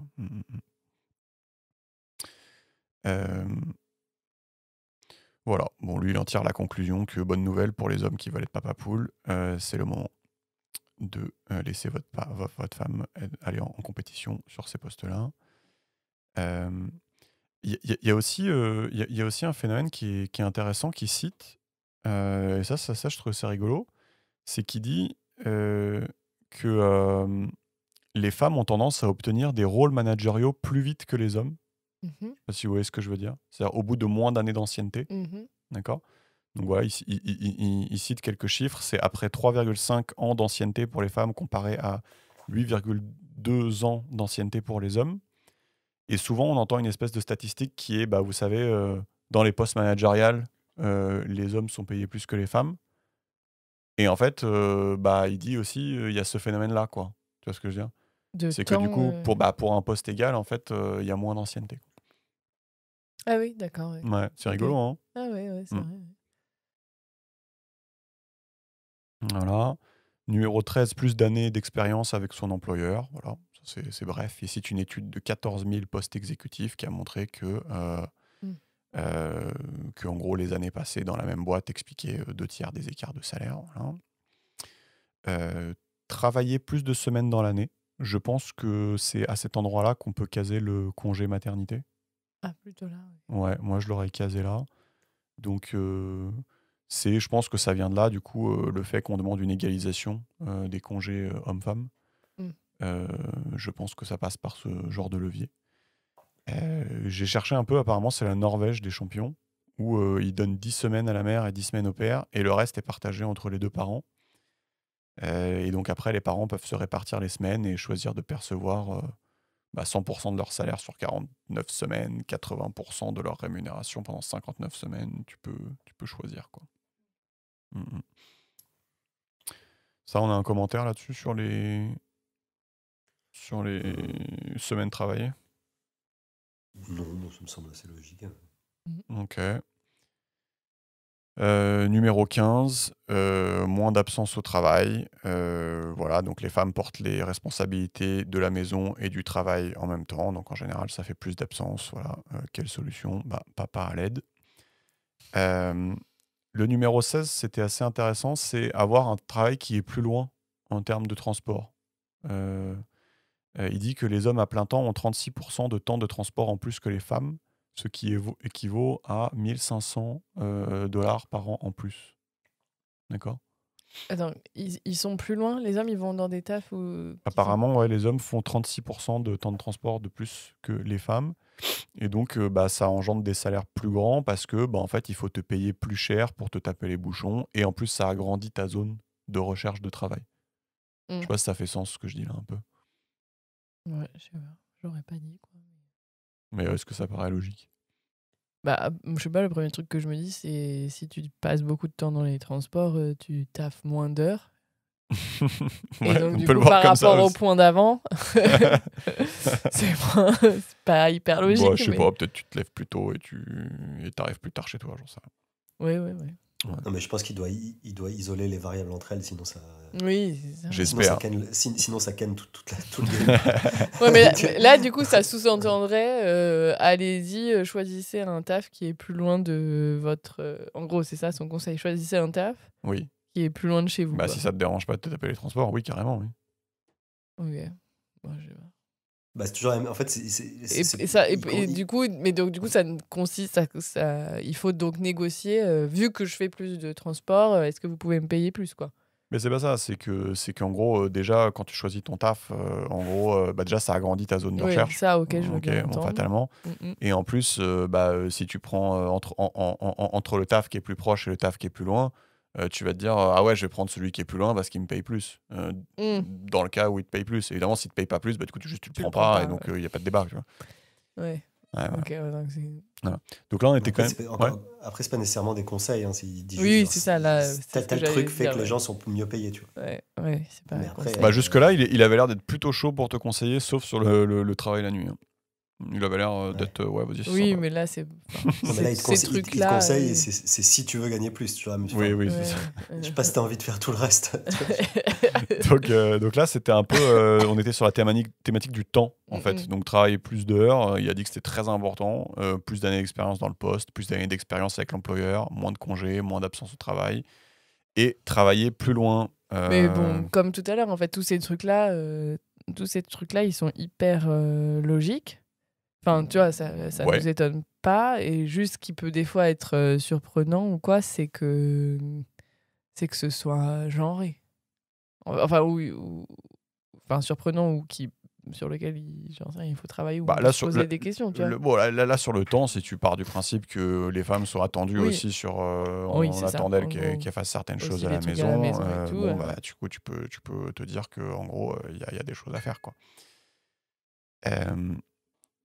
Et donc là, va y avoir un autre thème, c'est être prêt à faire 3 petits points. Ça, c'est le. C'est le titre. Est-ce que vous sentez le truc ou pas? Ça m'a l'air pas mal, ça. Ça m'a l'air d'être la partie stylée, tu vois. Donc, à chaque fois, on va te demander, Georges, si t'es prêt à faire. Ouais, j'avoue. Vas-y, on fait un jeu, on demande à Georges à chaque fois. En fait, c'est un peu un pour combien, tu vois. Ouais, c'est ça. C'est ça. C'est pour combien tu manges une cuillère de caca. Bon, bah, voilà. 2 cuillères de caca. Du coup, raison numéro 17, c'est être prêt à déménager dans des endroits qui ne sont pas spécialement accueillants au bon vouloir de l'employeur. Voilà. Et tu vois, il dit il y a eu du progrès parce que dans les années 90, quand il a commencé à écrire le livre, 17% des gens qui voyageaient pour le boulot étaient des femmes, et aujourd'hui, c'est 46%, hein, donc en 2005. Et donc, c'est une évolution positive pour le salaire des femmes. Mais pour aller plus loin, il faudrait être prêt à changer de continent, déménager sur demande, pas spécialement l'été quand les enfants ont fini le lycée, pour 20 ans, dans des locations pas glamour. Donc, par exemple, il dit les profs en Alaska sont très bien payés. Mais l'Alaska, c'est. L'Alaska, tu te fais pas mal de thunes hein, quand tu vas là. Bien que 50% des travailleurs soient des femmes, seulement 18% de ceux qui sont transférés à l'étranger sont des femmes. Aujourd'hui, les femmes qui considèrent ce genre d'option courent le risque de perdre de l'argent car leur mari va perdre son boulot. Il y a aussi ce phénomène-là. Je ne sais pas si vous avez vu la petite nuance. Alors que l'inverse n'est pas vrai avec une femme au foyer. Ah. Oui, tout à fait. Oui, mais toutes les femmes des hommes qui déménagent ne sont pas au foyer. Ce sont des moyennes, Clem. Ok. Voilà. c'est le moment dans le podcast où on précise quand même ce petit détail. Mais oui, mais j'avais pas compris. Je n'ai pas écouté le début de ta... raison numéro 18, être prêt à voyager beaucoup dans son travail. Donc, c'est pas le déménagement, là, c'est juste faire beaucoup de déplacements. Hein, voilà. Voilà. Mais Georges, il a pas dit, du coup. Ah ouais, est-ce que tu es prêt à déménager en Alaska, Georges. Genre en Alaska pour une augmentation non, je suis pas chaud. Mais après, mais Georges, il est jamais chaud. Chaque fois, surtout non, sur les 25 trucs, à chaque fois, il fait ouais, je suis pas chaud. Bah, le truc, c'est que moi, je suis plutôt en mode, j'ai envie de moins taffer, tu vois. J'ai envie d'être homme au foyer, tu vois. Mais Personne répond. non, mais c'est toujours la même chose. On est attiré Ah, par ce qu'on n'a est-ce qu'on pas, peut quoi. faire une annonce là Ouais. maintenant sur Internet, Georges? Ah ouais, je suis trop chaud. Donc, Voilà, mon s'il y a Georges, il une est chaud pour femme, être fait, pour être homme au foyer. si une femme cherche un homme au foyer chauve, sympa, au demeurant, qui fait très bien la cuisine et le ménage, Ah, c'est vrai que tu fais bien la euh, cuisine, Georges. je suis là. Tu rigoles, ok. Non, mais il apprendra, du coup, il aura le temps. D'accord. Mais putain, mais dévoilez pas tout Ne là. dévoilez pas toutes les ficelles, les arcanes. Dévoilez pas toutes les arcanes. Euh, Mais, euh, mais non, mais j'ai un pote, il travaillait sur des. Tu sais, ça rejoint un peu le truc sur des plateformes pétrolières. Mm. Ouais. Et même chose, bah, tu sais, il avait des missions de 6 mois où il se Ouais. faisait la masse de bif. Ah ouais, bah ouais, carrément. Ouais. Ouais, c'est vrai. Bah là, du coup, ouais, c'est ça. Mais là, c'est des missions de 6 mois. Justement, je pense qu'on est C'est bien. dans le numéro 18, c'est être prêt à voyager beaucoup dans son travail. Ouais. Et donc, il dit un ingénieur en informatique peut considérer que ce n'est pas son travail de réparer les ordis au Yémen, mais bon, s'il se propose de le faire et se rend disponible pour le faire, bah, c'est très très bon pour son évolution. Ça, c'est aussi un bon conseil au niveau du taf. C'est en général, plus tu te proposes de faire les déplacements relous, bah, en général, voilà, c'est vrai que c'est plutôt bien vu, quoi. Bon, après, ils disent la technologie et les vidéoconf réduisent de plus en plus son besoin, et donc l'avantage de ceux qui voyagent, donc la technologie va avoir tendance à mitiger le Mm. facteur numéro 18. Voilà. Facteur numéro 19, être prêt à prendre plus de responsabilités ou des responsabilités différentes, même à poste égal. Voilà. Il dit tu peux malheureusement pas prédire un salaire par le nom du poste. Hein. Il dit Madonna et Eminem sont des chanteurs, Matt Pokora aussi, ils n'ont pas le même salaire. Euh, ça, c'est un truc hyper intéressant. Dans les exemples qu'il cite, il dit que le titre de corporate vice-président, donc dans ce titre-là, on remarque que les femmes auront tendance à s'occuper des ressources humaines, de la communication ou des affaires publiques, et les hommes vont avoir tendance à s'occuper des ventes ou des finances. Et ça, c'est marrant, je trouve. Et il cite aussi un sondage où 85-82% des PDG des 1000 plus grandes boîtes ont confié que c'était un obstacle majeur à leur avancement, hein, de ne pas s'occuper des ventes et des finances.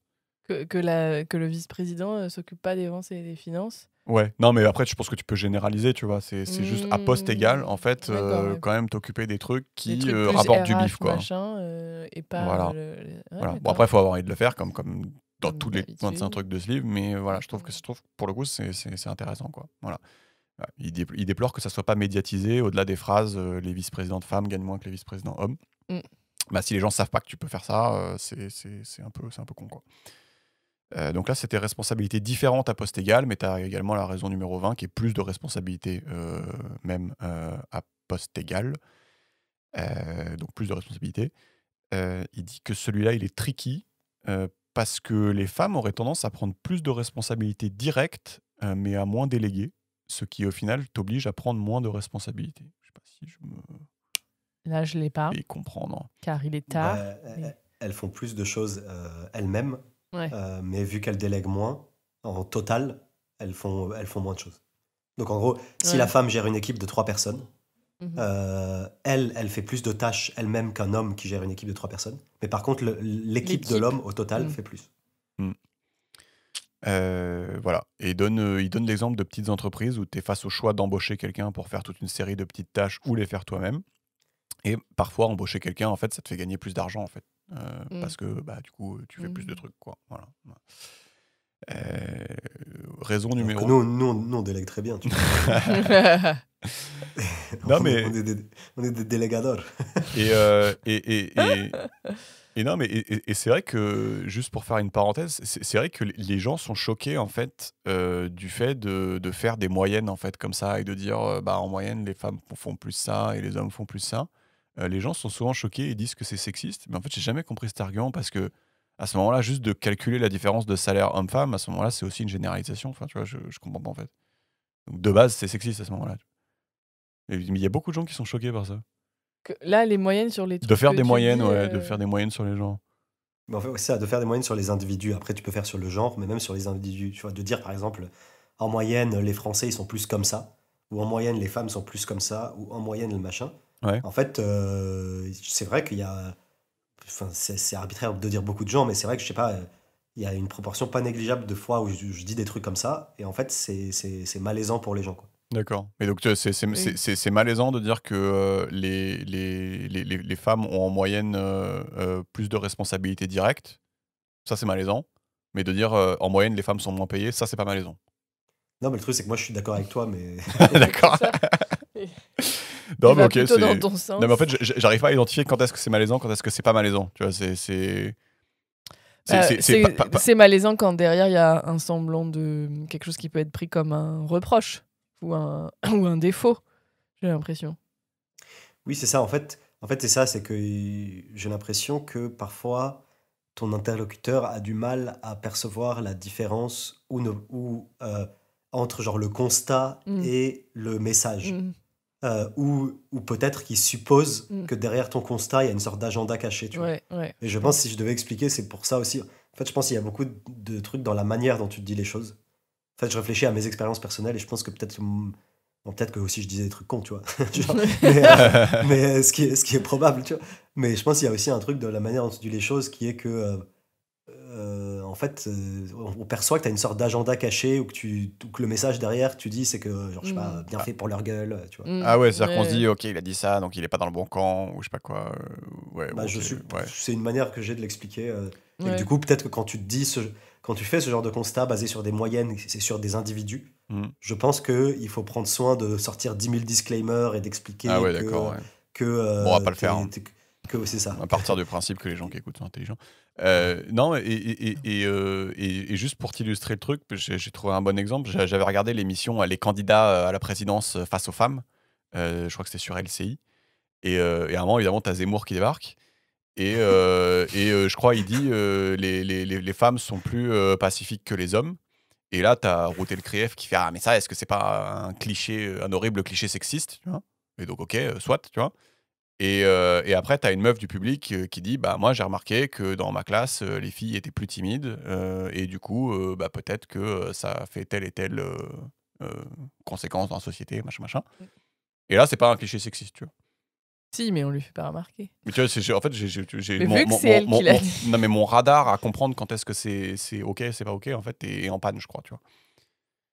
Non, mais en fait, je pense qu'on est d'accord. Moi, mon critère, c'est plus est-ce que ton affirmation, elle est basée sur un semblant de chiffre, sur des données chiffrées et des Oui, problématiques d'accord. relativement fiables, ou si c'est juste un ressenti. Oui, c'est OK. Si c'est juste un ressenti, bon, tu peux le dire parce que ça permet de discuter, de faire des moyennes. En fait, le principe de faire des agrégats, c'est que ça permet de discuter. Parce qu'en fait, si tu parles que de situations individuelles et tu parles jamais de collectif, c'est très difficile de dire. Enfin, tu rentres dans l'anecdote, quoi. Tu Ouais, rentres pas dans le débat. Ouais, je pense qu'on est d'idées, d'accord. tu Ouais. vois. Donc, tu vois, globalement, on est d'accord. Donc, moi, ma jauge, c'est est-ce que, voilà, tu dis clairement si c'est du ressenti ou si tu as un semblant de background derrière. Et après, là où se dévoile un peu la misogynie ou le racisme ou le machin, c'est qu'est-ce que tu fais de cette information, quoi. Ouais, d'accord. Tu vois. Et je pense que là, on est d'accord, c'est le qu'est-ce que tu fais de cette information est très important. Ouais. Mais le fait de faire le constat, pour moi, ne suffit pas pour lyncher quelqu'un, quoi. D'accord. Ouais, bah non. Mais le ok, problème, je c'est pense que qu'on est- ouais, mais le problème, c'est qu'aujourd'hui, tu as des lynchages au stade du constat, quoi. Ça marche. Donc, tu peux, raison numéro 21, être prêt à demander moins de sécurité au niveau de l'emploi. Et donc ça, c'est, bah, typiquement, il dit, quand tu travailles dans le secteur privé, c'est cool parce que tu as un salaire qui vient régulièrement, alors que docteur dans un cabinet solo, par exemple, tu t'exposes à des plus grands risques, mais tu gagnes plus. Je sais pas en quoi c'est différent avec un autre point qu'on avait vu tout à l'heure qui était aussi sur le risque. Ouais, et puis ça, pour le coup, il y a quand même pas mal de. Enfin, j'ai l'impression qu'il y a quand même un certain nombre de métiers où t'es mal payé et c'est précaire. Genre, t'as pas de CDI, t'es en CDD, tu peux te faire. Et t'enchaînes les CDD et tout. Donc, Bon, après, non, mais ça me choque pas qu'on coup, trouve des exceptions à la règle. ouais. Oui, c'est une tendance générale, j'ai envie de dire. Oui, c'est plus une tendance générale, encore une fois. Et 22, avoir une formation pertinente par rapport à son occupation. Donc, il dit Euh, Ah, habile. voilà. Donc, C'est pas si évident. attention quand on compare les salaires dans les sciences et qui a des doctorats. Donc, par exemple, il dit 30% des chirurgiens femmes sont board certified. Alors, je sais pas du tout ce que c'est. Ça a l'air important. Et 59% des hommes sont board certified. Donc, voilà, il faut avoir une formation pertinente par rapport à ton occupation.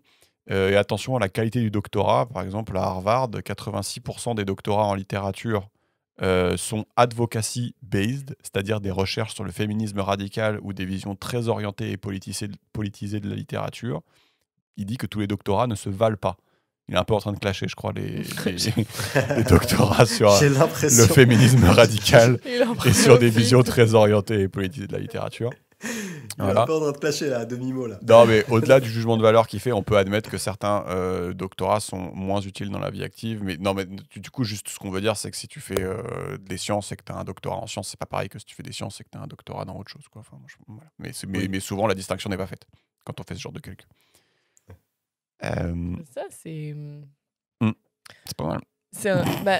c'est intéressant. Il peut y avoir des contre-arguments, quoi. J'ai souvent la... Ah oui, non, mais tu veux dire que tu peux dire que ça ne devrait pas être comme ça. C'est pas que ça devrait pas être comme Mm. ça, c'est que je sais pas à quel... Enfin, bon, j'imagine qu'il donne des études et des trucs comme ça. Mm. Ok. Parce que j'aurais pas eu forcément cette intuition. Et aussi, oui, non, il y a les deux qui me sont venus en tête. Mm. C'est que je peux avoir pas mal d'exemples de gens un peu en mode self-made man, woman, qui avaient pas forcément fait d'études ou quoi, mais qui sont arrivés très haut parce qu'elles se sont débrouillées et tout. Donc du coup, ça me... Ouais. par rapport à ce que tu dis, voilà. Et ensuite, et je veux dire des nombreux exemples, donc peut-être que c'est pas des trucs anecdotiques, quoi.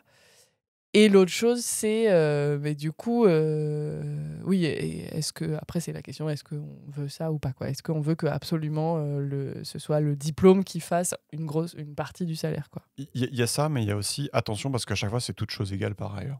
Et juste un point que j'ai pas précisé, parce que moi, quand j'ai acheté le livre, en fait, je voulais absolument avoir un truc. En fait, j'ai acheté le livre que pour ça.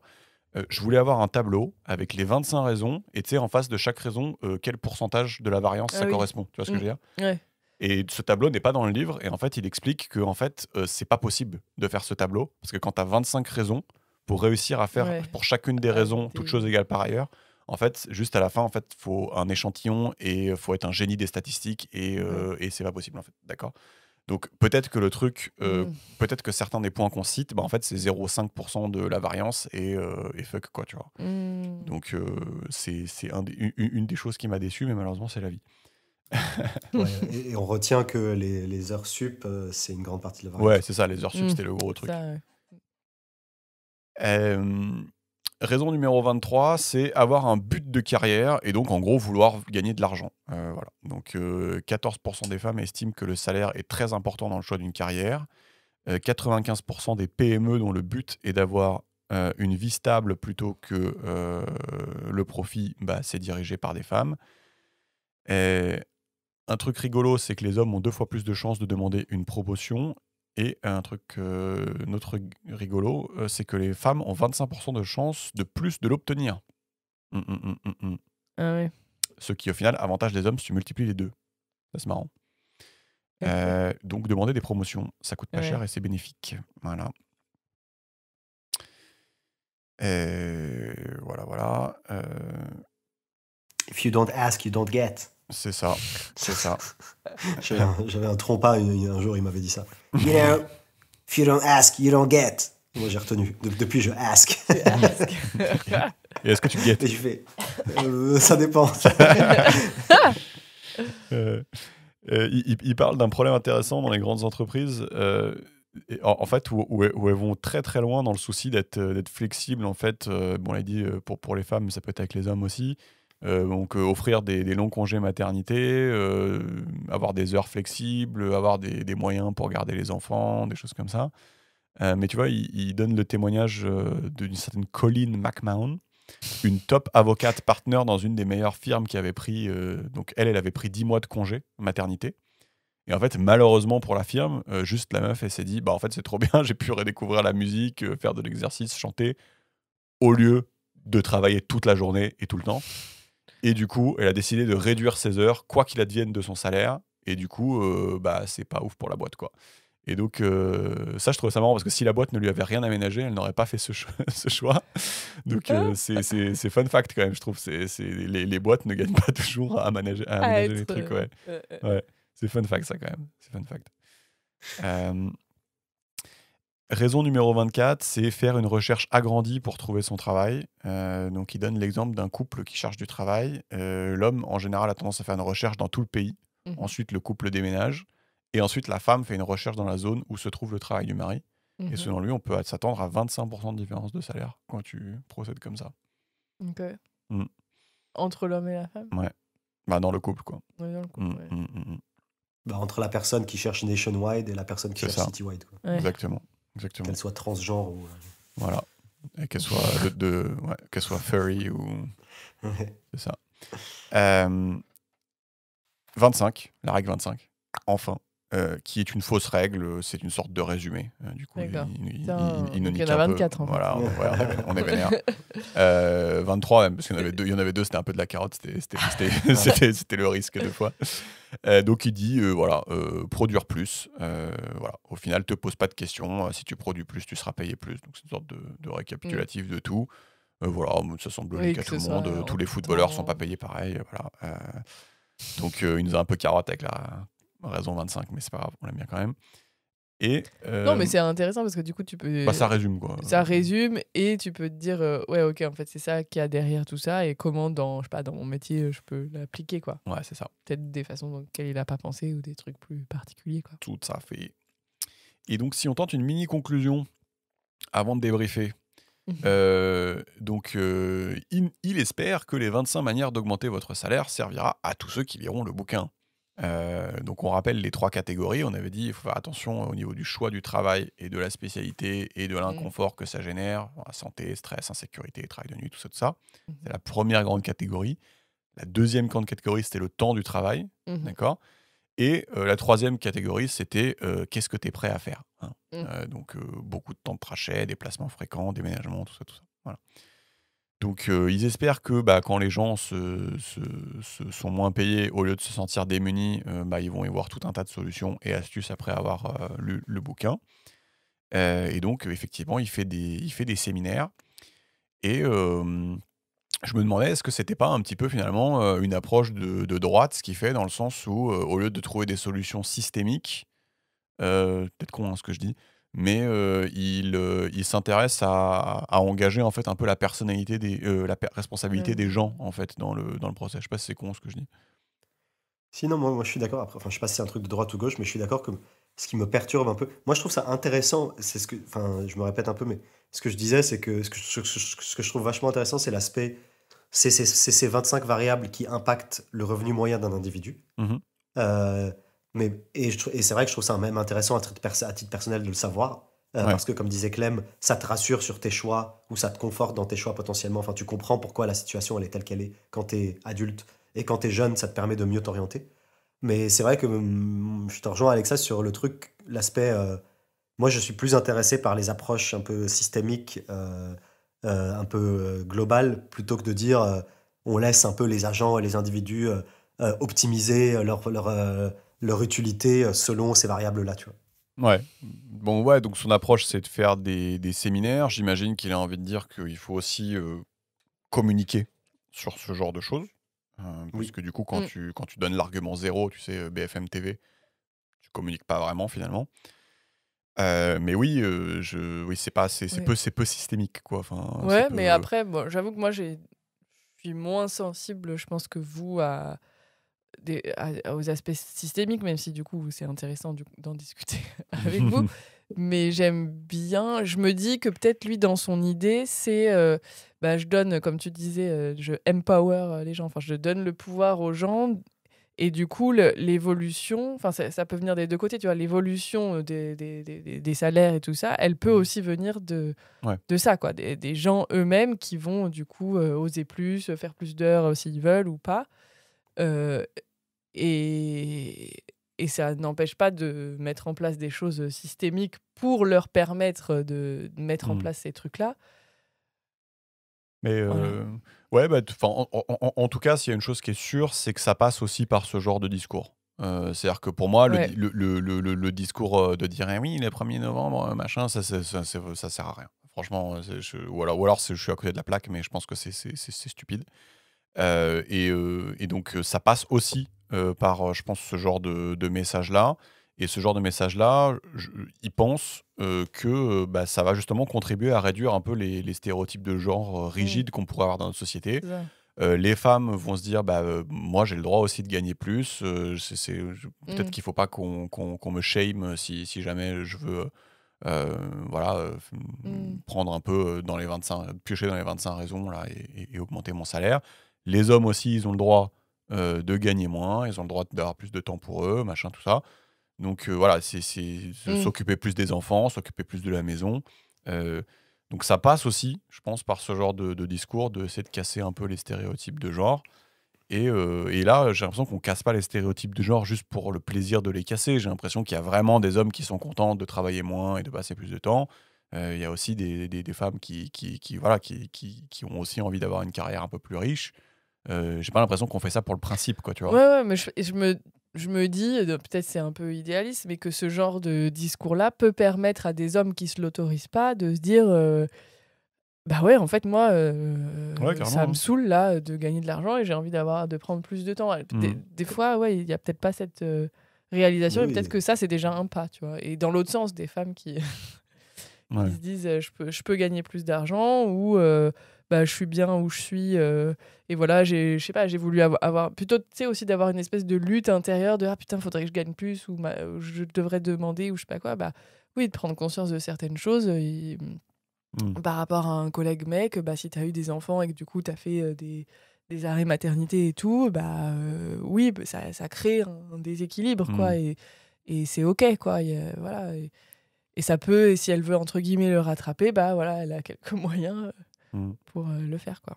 Mais c'est vrai que tu as une espèce de pouce sur la balance, je trouve, qui est quand même à déplorer. C'est que, en gros, t'arrives jamais à l'argument N+2, quoi, où tu peux vraiment commencer à Ouais, je pense discuter. que c'est ça qui manque. Ouais. C'est qu'en gros, ce qui se passe à chaque fois à la télé, partout à la radio, c'est que tu as l'argument 0 et tu as quelqu'un qui essaie de dire ok, c'est pas tout à fait vrai, et puis il devient pestiféré, il se fait chasser du village et la discussion elle est finie, quoi. Et surtout qu'en général, il y a 5 minutes pour traiter le sujet, même pas 30 secondes. Et donc, je sais pas si on peut sortir de ce paradigme-là, je suis même pas sûr, malheureusement. Je pense que c'est mission impossible, quoi. Non. Euh, Non, mais ouais, c'est cool. Moi, j'aime bien aussi le fait que ce que tu disais, Alexa, c'est que ça rapproche un peu les gens, tu vois. Genre, ça permet de dire, voilà, c'est globalement un jeu de contraintes, quoi. T'as ouais, genre, ouais. t'as genre un jeu de contraintes, on évolue tous un peu dans ces contraintes-là. Après, on n'a pas fait effectivement le N+2, donc on sait pas dans quelle mesure on est conditionné ou pas. Ouais, Mais, mais ça, juste pour parenthèse, on a fait Blank Slate, des bouquins comme ça, ouais, Chasseur-cueilleur au XXIe siècle, peut-être ça apporte des éléments de réponse Mm. aussi, quoi. Enfin, vas-y, ouais. continue. Mais tu vois, ce qui est cool, c'est que ça rapproche un peu les mecs et les meufs, et c'est moins clivant que genre, ah, les mecs ils gagnent plus, c'est des enculés. Ah, Mm. les meufs elles se touchent à la maison, du coup c'est de leur faute. Enfin, tu vois. Ouais, ouais, non, je suis Genre, d'accord. Mm.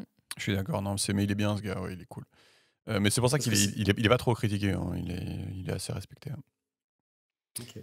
Euh, donc il dit I have a dream, euh, que ce bouquin plante les graines de la transition depuis le pouvoir de la victime vers le pouvoir du choix, depuis l'ère de je veux tout vers l'ère de Mm. mes choix ont des avantages et des inconvénients, depuis l'ère de la femme et de l'homme mono-option vers l'ère de tout le monde et multi-option, une ère qui aura beaucoup plus de femmes PDG et d'hommes prenant pleinement le rôle de papa. Voilà, donc I have a dream.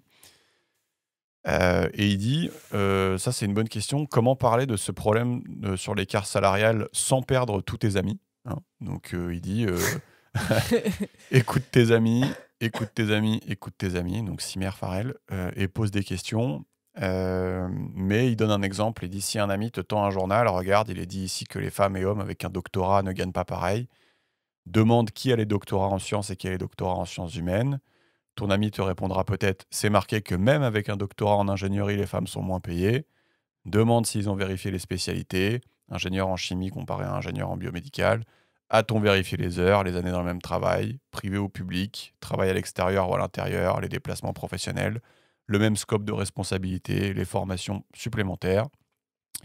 Ton ami te répondra peut-être oui, mais imagine une femme n'a pas envie de faire tout ça, et dans ce cas, tu répondras qu'elle a exercé son pouvoir, le pouvoir du choix. Voilà. Moi, contrairement à Farrell, je vous conseille de ne pas aborder le sujet. Voilà, c'est plutôt un conseil d'ami. Je vous encourage à plutôt suivre mon conseil. Bah non, mais lui, il a envie que Ouais, mais c'est un sa bâtard. pensée, ses résultats se diffusent en fait. Lui, Parce que quand tu lui, commences à avoir. Lui, il s'en branle qu'on quand n'est tu plus d'amis, tu vois. J'avoue, il sait pas, son ami, il est plus là pour nous. Et après, il va faire 25 conseils pour avoir des amis. C'est ça, il est ça. derrière. Paf. C'est ça.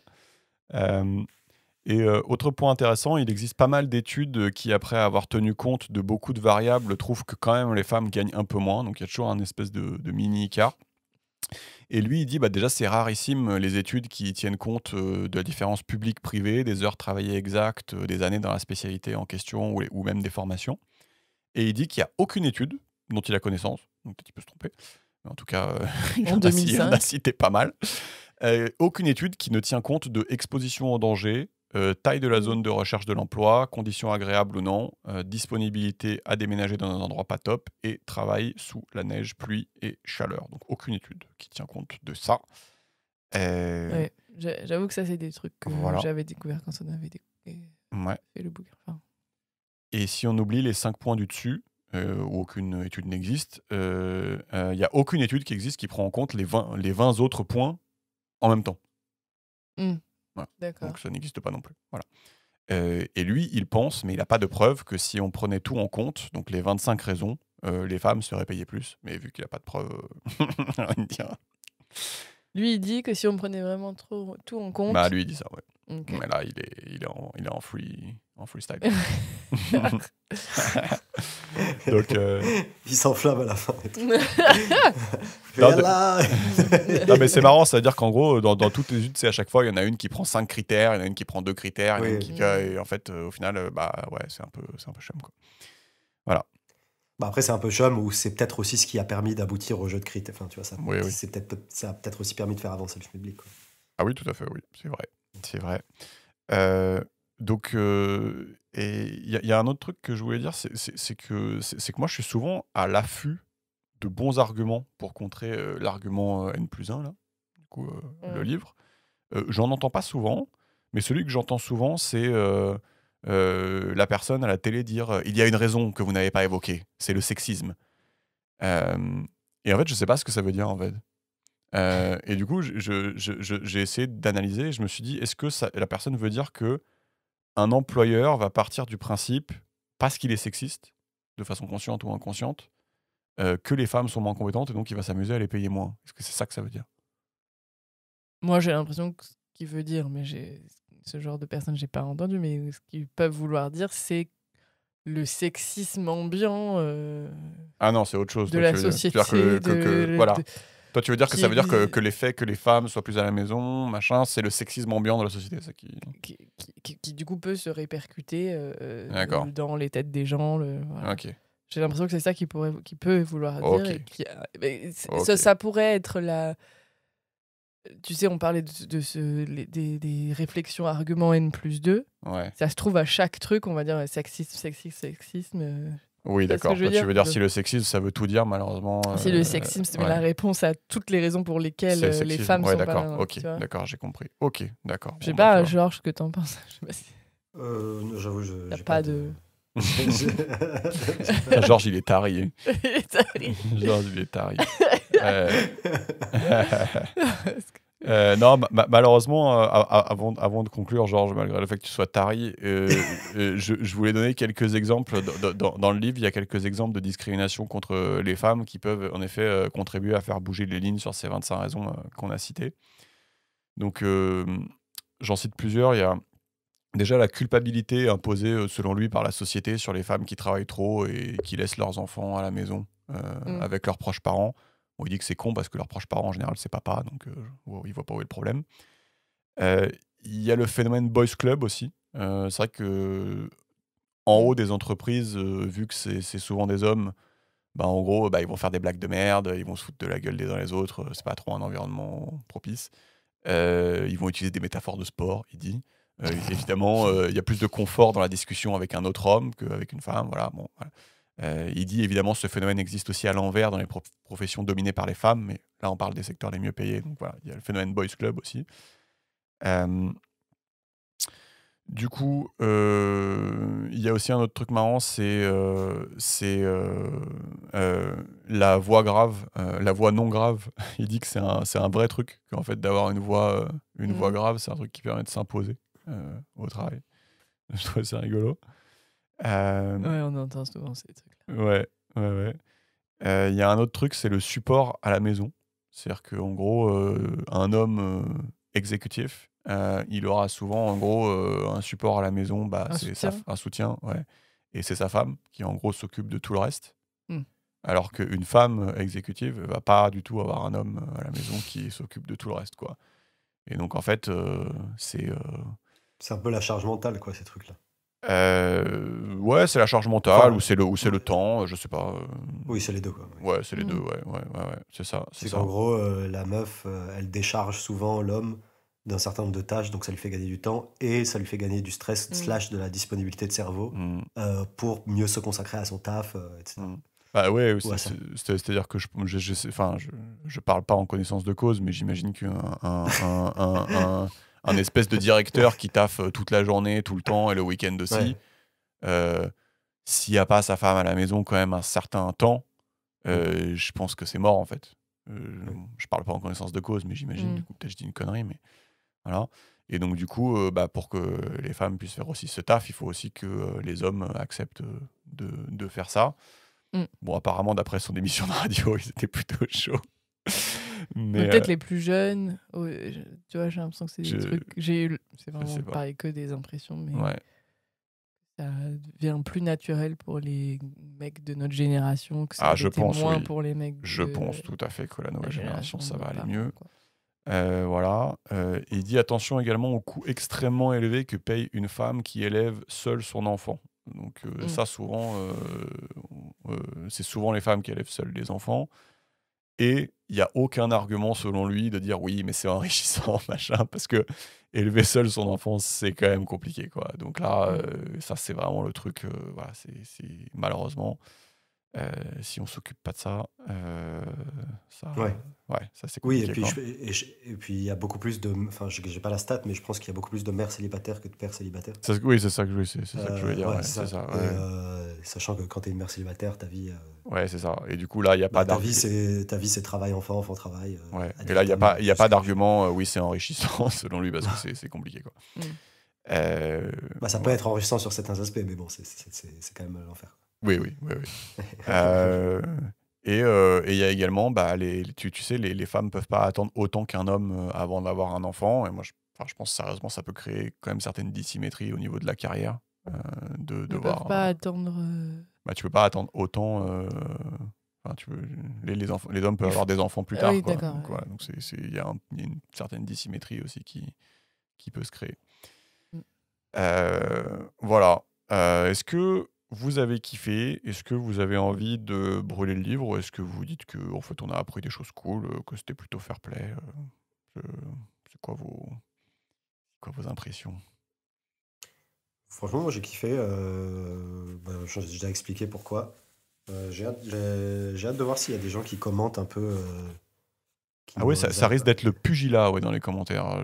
Non, mais justement, crois voir bah justement même. Peut-être que Enfin, je suis si. pessimiste, mais Non, mais tu vois, s'ils ont des informations à rajouter ou Mm. peut-être que, tu vois, ça date quand même d'il y a 17 ans ce bouquin. ah Peut-être que, oui, j'avoue, peut-être qu'il y a des choses qui ont évolué. peut-être que Ouais. d'ici là, il y a un mec qui est arrivé et qui a fait les 27 raisons pour lesquelles ce mec-là est un tocard. Non, mais une raison de plus, tu vois, 26 raisons. Non, Ouais. En tout mais tu cas, vois, je trouve que là, en écoutant les trucs, on s'est pas dit ah ouais, mais ça c'est différent maintenant. Ah ouais, mais non. Ça a l'air d'être Non. assez. Ça a l'air d'être assez intemporel. Bah, c'est ça qui me frappe de ouf, ouais, c'est que c'est vrai Ouais. que ça a 17 ans et pour le coup, c'est toujours d'actualité Ouais. de ouf. Quoi. Et ouais, si je peux me permettre, dans les commentaires, si vous voulez faire un commentaire constructif, je me dis, essayez peut-être de dire si vous... le relou de service, hein, c'est Mais moi. grave. Bonjour, c'est moi. Essayez de dire si vous êtes sur l'argument 0, N+1 ou N+2, juste pour... Oui, qu'on juste sache pour à cadrer, quel quoi, parce que... niveau. Juste pour comprendre. Bon, là, c'est moi qui suis méga relou, mais... Ouais, vous faites ce que vous voulez. faites ce que vous voulez dans la vie, de toute façon. Et envoyez-nous des nudes. Envoyez-nous des nudes, ouais, c'est ça.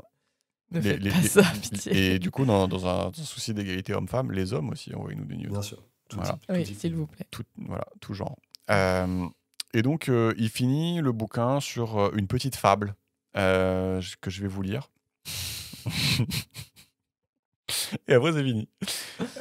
Il dit « Il était une fois un groupe de garçons à l'école élémentaire qui assistèrent à un cours spécial leur expliquant que les notes des garçons étaient seulement 80% des notes des filles. Ils étaient outrés.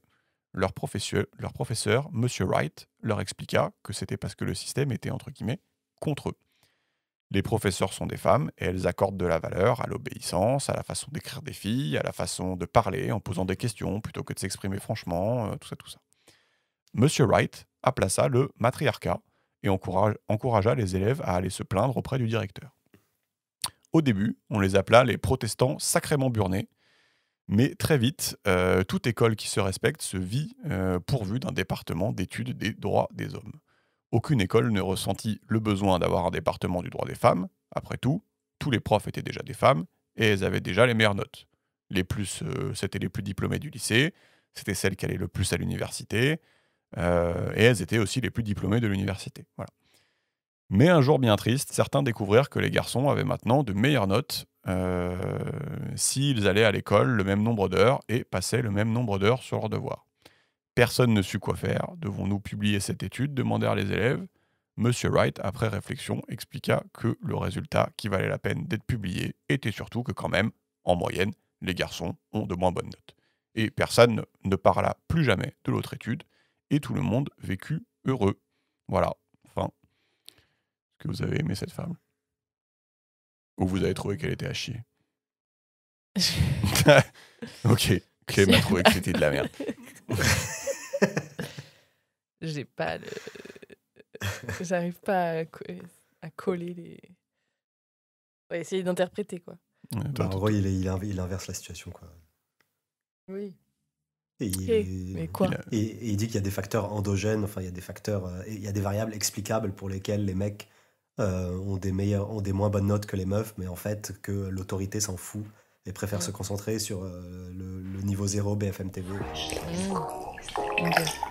C'était la fable. C'était la Merci fable. pour la fable. Non, mais. Non, mais oui.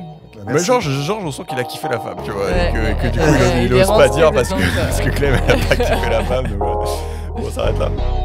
Ça marche. Merci. Allez. Aïe, aïe, aïe. Putain, la fable. C'est la Aïe, fable. aïe, aïe.